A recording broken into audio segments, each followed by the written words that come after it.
Have you ever been hurt by someone you trusted? Maybe someone you loved disappointed you, betrayed you, or said something that really broke your heart. When people hurt us, our first reaction can be anger. Sometimes we want to say something back or make them feel exactly what they made us feel. But the Bible gives us a better way to respond. So today, let's talk about 3 things you should never do when someone hurts you. The first thing you should never do is repay hurt with hurt. Romans 12:17 teaches us not to repay anyone evil for evil. Think about it. Someone may have spoken badly about you, embarrassed you, or treated you unfairly. But their behavior doesn't have to determine how you behave. You may feel like saying, "I'll show them," but when you respond with the same behavior, the situation usually becomes even worse. You end up creating another cycle of hurt. Sometimes strength isn't having the perfect comeback. Sometimes strength is knowing when to remain calm and refuse to become the person who hurt you. But what happens next? Now both of you are angry, more words are exchanged, and the original problem becomes even bigger. Imagine that a friend says something hurtful about you. You could immediately say something even worse about that person. So instead of asking, "How can I hurt them back?" ask yourself, "How can I respond in a way that reflects my values and my faith?"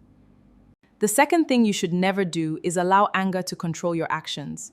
Ephesians 4:26 teaches us to be angry, but not to let anger lead us into sin. Notice something important. The Bible doesn't say that you will never feel angry.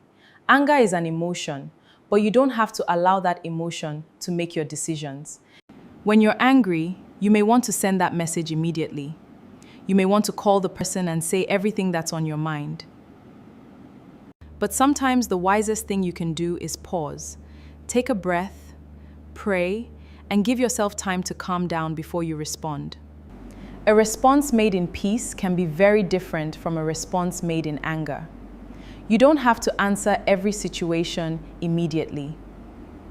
The third thing you should never do is allow bitterness to take over your heart. When someone hurts you deeply, it's easy to replay what happened again and again. You remember what they said, you remember what they did. And sometimes, even when that person isn't around, the pain continues to occupy your thoughts. This is where forgiveness becomes important.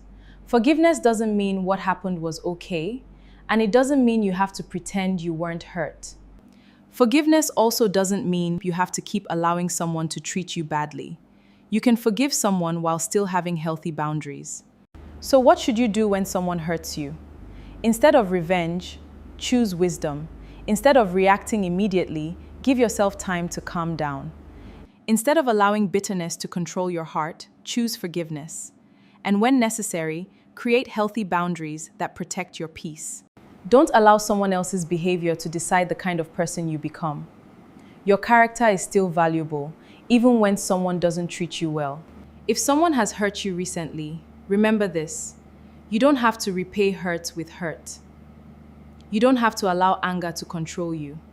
And you don't have to carry bitterness forever. Choose wisdom, choose peace, forgive where you can, and let God help you through what you cannot control. Now I want to hear from you.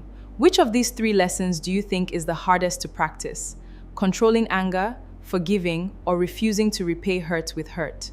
If you enjoy simple and practical lessons from the Bible, like this video and subscribe to the channel. I'll be sharing more Bible lessons and encouragement to help us grow in faith and everyday life.